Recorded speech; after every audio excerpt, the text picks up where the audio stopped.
Now, Owen Warner burst onto our screens as Hollyoaks heartthrob Romeo Nightingale in 2018. After 23 days and 6 trials, he won our hearts in the I'm a Celebrity jungle, finishing on Sunday night as this year's runner-up. Please welcome Owen Warner.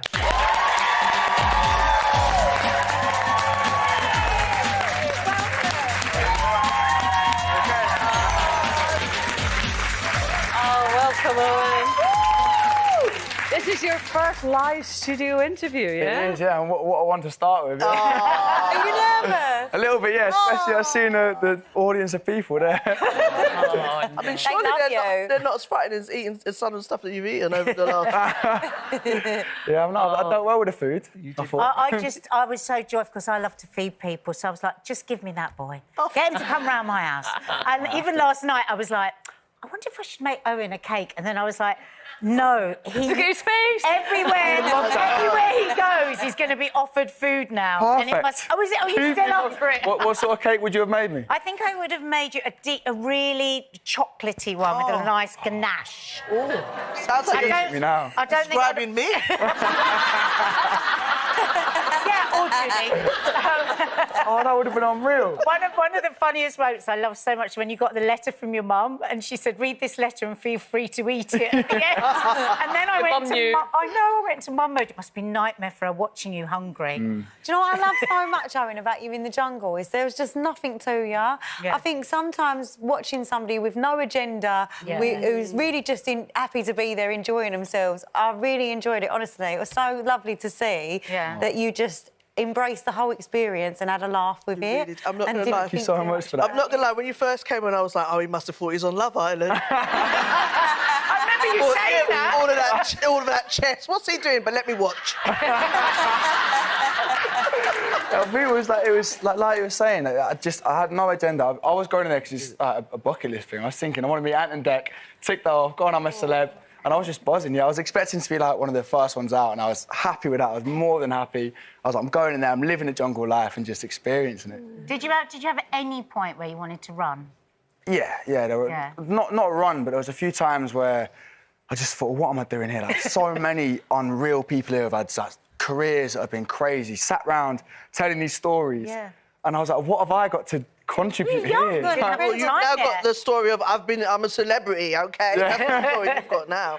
What did you find the hardest? Because I remember thinking in there that actually the hardest thing was trying to swallow down rice and beans with no seasoning. But you didn't. You seemed to be fine with that.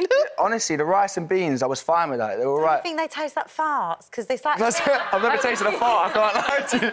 It's like beans without the sauce in it. It's the one thing doesn't it? A little bit of seasoning would have been nice, but a bit of salt wouldn't have gone on me. I ate anything. I think you've probably seen. Yeah. I eat absolutely anything. So the rice and beans, there was just none of it. That was the problem. Yeah, you got rations, didn't you? Yeah. Hardly any. But you're obviously so close to your family. I mean, that video, I think you posted on your social where your brother surprised you at the end. Oh, my God. That was so heartwarming. I loved it. I had no idea at all. Absolutely no idea. I was in there. Look at this. Look.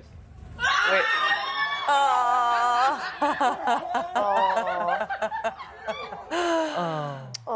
Go back to that moment. Yeah, I had absolutely no idea. I was in there and I was thinking that part of the reason why I was near the end, I was getting a little bit upset because my dad was meant to go home on Thursday or Friday, so I was thinking my mum's going to be on her own. I had no idea she'd made best mates with the other families out there. She was having a great holiday. She was having a long real time. Yeah, I thought she was going back, being sad, missing me, so I was like, wanting to go out there. Little did I know, my whole family's there having a great time. In the Fazan, yeah, exactly. I'm there struggling on all these rations and that. I'm loving it. What's it been like since you've been back? How are you feeling now you're out, back into, normal reality? It's been crazy. Like, it's been so crazy. Even to the point when I was in the bottom two, the top two with Jill, I just had my mind wouldn't comprehend that there was all this support, this love. Aww. I just never in a million years thought it would be like this. And then coming out, I had to take a while to turn my phone on because just hearing people saying things was just a lot, and I was just crying all the time. It's emotional, isn't it? Yeah. So many times as soon as I got out, I just have to take myself off and I just have a little. I'll open and say I had just a little cry just at how amazing it was. Like, it's just I love kind people and beautiful words. And there was just so much of that, and I just had no idea, didn't expect it. You deserve it. And have you been to Jill's for a coffee? Have you been to Jill's for a coffee? Not yet, no. I've been in Leicester just with my family, but I'm back up north next week, so yeah, I'm going through for a coffee. It was such a funny thing between you two. You were so alike. You're almost like brother and sister. Yeah, literally. Like there was so many similarities. Like so many things. Like, even to our Indian order, like we ordered the same thing. Like just literally everything's like, it's like the female version of me. I'm so glad I met Jill in there. Well, I'll tell you, the one person who was trying her very, very best to feed you really well at the beginning was Charlene, and she happens to be here. There she is.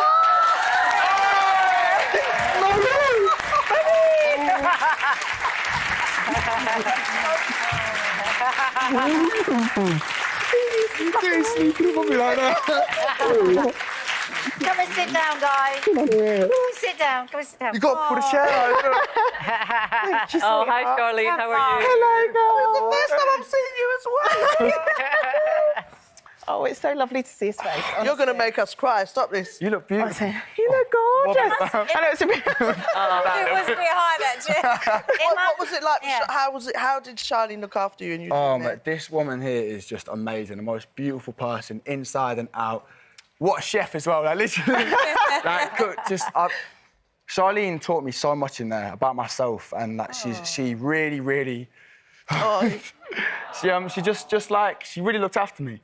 Yeah. And like in there, you've not got like I'm so close to my family, so close to my mum, and to not have that, to not have anyone to come to when you need it, when you need help, and to have someone like Charlene just constantly, whenever I'm looking low, whenever I'm not really myself, Charlene's just there, straight on, or not pushing me, not trying to get answers at me, not trying to like drill out what's wrong with me, just cheering me up and just being there. And having someone like that was just beautiful. Oh, so have you been missing him, Charlene? It's like having a little brother. It's hard, that intensity of the family feeling, and then you have to... Well, listen, we're going to have to let you two catch up, but I mean, it's great to see the pair of you. That is it for today.